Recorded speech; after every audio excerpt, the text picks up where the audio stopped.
پیارا دوستو، خدائی کا دعویٰ کرنے والے بدبختوں میں سے ایک بدبخت شداد بھی تھا، جس نے اللہ تبارک و تعالیٰ کی وحدانیت کو للکارا اور سرکش اور نافرمان ہو گیا۔ پیارا دوستو، شداد کون تھا اور کس طرح اس نے اللہ تبارک و تعالیٰ کی نافرمانی کی اور خدائی کا دعویٰ کیا، اور کس طرح اس نے دنیا میں اپنی جنت تیار کی، اور اس کی بنائی جانے والی جنت کتنے سالوں میں تیار ہوئی، اور پھر اللہ تبارک و تعالیٰ نے اس بدبخت کو کس طرح دنیا کے لیے عبرت کا نشان بنایا، اور اس بدبخت کا انجام کیا ہوا، اور پھر کس طرح ملک الموت علیہ السلام نے دردناک طریقے سے اس کی روح قبض کی۔ پیارا دوستو، ان تمام تر سوالات کے جوابات قرآن و حدیث کی روشنی میں آج کی اس ویڈیو میں ہم آپ کو بتائیں گے، لہٰذا آپ سے گزارش ہے کہ ہماری اس ویڈیو کو اینڈ تک ضرور دیکھیے گا۔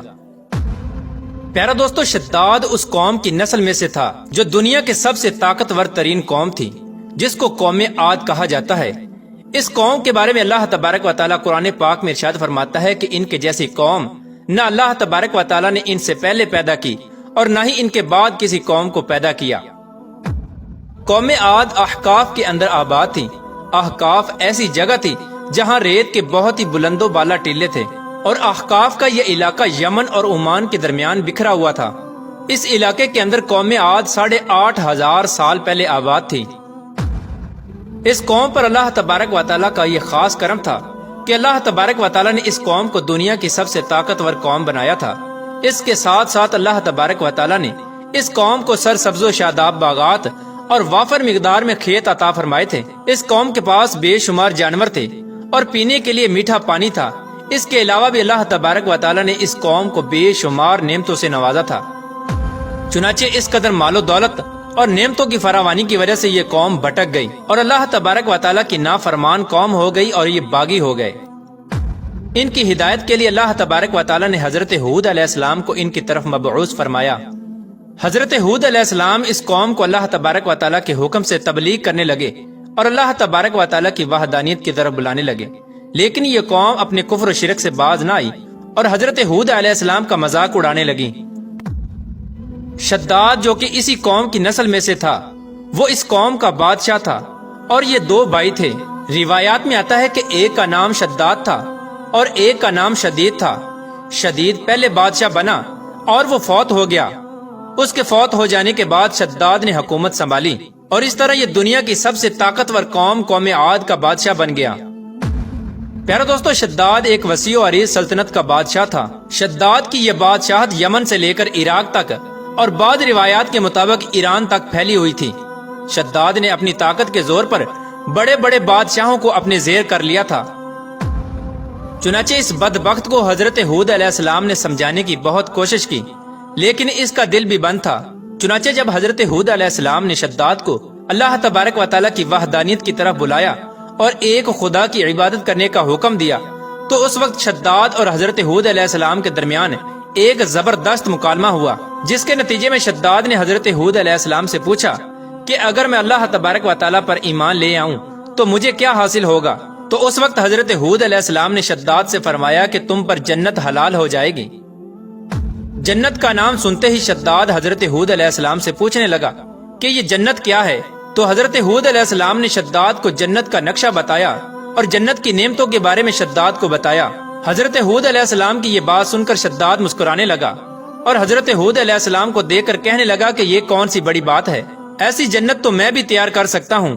حضرت ہود علیہ السلام نے شداد کو اس کے اس کفر و شرک سے روکنے کی بہت کوشش کی، لیکن یہ بدبخت باز نہ آیا۔ چنانچہ اس وقت شداد نے اپنی سلطنت کے بہت بڑے بڑے کاریگروں کو اکٹھا کیا اور احقاف میں ارم کے مقام پر 20 کوس لمبی اور چوڑی جنت بنانے کا کام شروع کروا دیا۔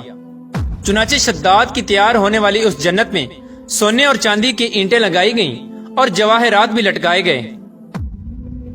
اس بدبخت شداد نے اپنی اس بنائی جانے والی جنت میں شہد، دودھ اور پانی کی نہریں بھی رواں کر دیں اور دنیا جہان کے خوبصورت درخت، پودے اور پھول بھی لگوا دیے، اور اس جنت کو طرح طرح کے جواہرات سے مزین کر دیا۔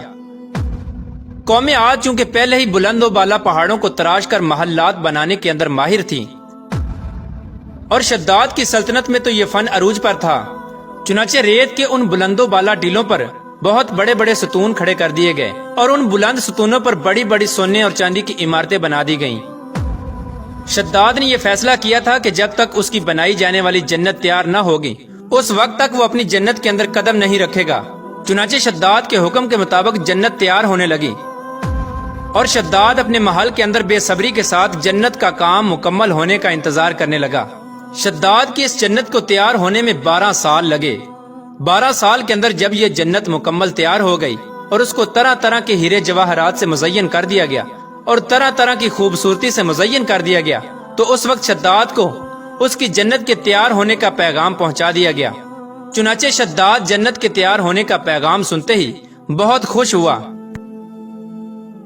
اور شداد اپنی جنت کو دیکھنے کے لیے اپنی فوج کو ساتھ لے کر جنت کی طرف نکل پڑا۔ چنانچہ شداد ابھی جنت کے دروازے پر پہنچا ہی تھا کہ اس نے اپنے سامنے ایک شخص کو کھڑا دیکھا۔ شداد اس شخص کو دیکھتے ہی پہچان گیا اور اپنے حواریوں سے کہنے لگا کہ یہ شخص مجھے جنت میں داخل نہیں ہونے دے گا۔ تو اس وقت شداد کے حواریوں نے شداد سے پوچھا کہ یہ شخص کون ہے اور یہ جنت میں کیوں نہیں داخل ہونے دے گا؟ تو اس وقت شداد نے اپنے حواریوں سے کہا کہ یہ ملک الموت علیہ السلام ہیں جو کہ میری روح قبض کرنے کے لیے آئے ہیں اور یہ مجھے جنت میں داخل نہیں ہونے دیں گے۔ اس وقت شداد بدبخت ملک الموت علیہ السلام سے عرض کرنے لگا کہ مجھے صرف اپنی جنت میں قدم رکھنے کی مہلت دے دی جائے، لیکن اللہ تبارک و تعالیٰ کی طرف سے مقررہ فرشتے نے جواب دیا کہ مجھے اللہ تبارک و تعالیٰ کی طرف سے حکم ہے کہ میں تجھے تمہاری جنت کے اندر قدم نہ رکھنے دوں۔ شداد ملک الموت علیہ السلام کے سامنے بہت رویا اور گر گڑایا، لیکن ملک الموت علیہ السلام نے اللہ تبارک و تعالیٰ کے حکم کی تکمیل کرتے ہوئے شداد کی روح قبض کر لی۔ چنانچہ شداد کی موت کے بعد حضرت جبرائیل علیہ السلام نے ایک زوردار چیخ ماری اور شداد کی بنائی ہوئی ساری جنت زمین کے اندر دھنس گئی اور غائب ہو گئی۔ شداد کی اس عبرتناک موت کے بعد حضرت ہود علیہ السلام نے قوم عاد کو 12 مرتبہ سمجھایا، لیکن قوم عاد باز نہ آئی۔ حالانکہ شداد کا یہ انجام قوم عاد کے لیے کافی تھا، لیکن جب انسان کی عقل پر غرور کا پردہ ہوتا ہے تو چاہے شداد ہو یا شدید، اس کو کسی کام کا انجام دکھائی نہیں دیتا۔ حضرت ہود علیہ السلام نے قوم عاد کو شداد کا انجام بتا بتا کر ڈرانے کی کوشش کی، لیکن قوم عاد باز نہ آئی اور اسی طرح اللہ تبارک و تعالیٰ کی نافرمانیاں کرتی رہی، یہاں تک کہ حضرت ہود علیہ السلام مایوس ہو گئے۔ اس وقت جب قوم عاد قابل ہدایت نہ رہی تو اللہ تبارک و تعالیٰ نے حضرت ہود علیہ السلام کو حکم دیا کہ وہ اپنے ساتھیوں کو لے کر اس علاقے سے چلے جائیں۔ اللہ تبارک و تعالیٰ کے یہ حکم پاتے ہی حضرت ہود علیہ السلام نے اس وقت آخری مرتبہ اپنی قوم کو سمجھانے کی کوشش کی، لیکن وہ لوگ پھر بھی باز نہ آئے، تو حضرت ہود علیہ السلام اپنے ساتھیوں کو لے کر اس علاقے سے روانہ ہو گئے۔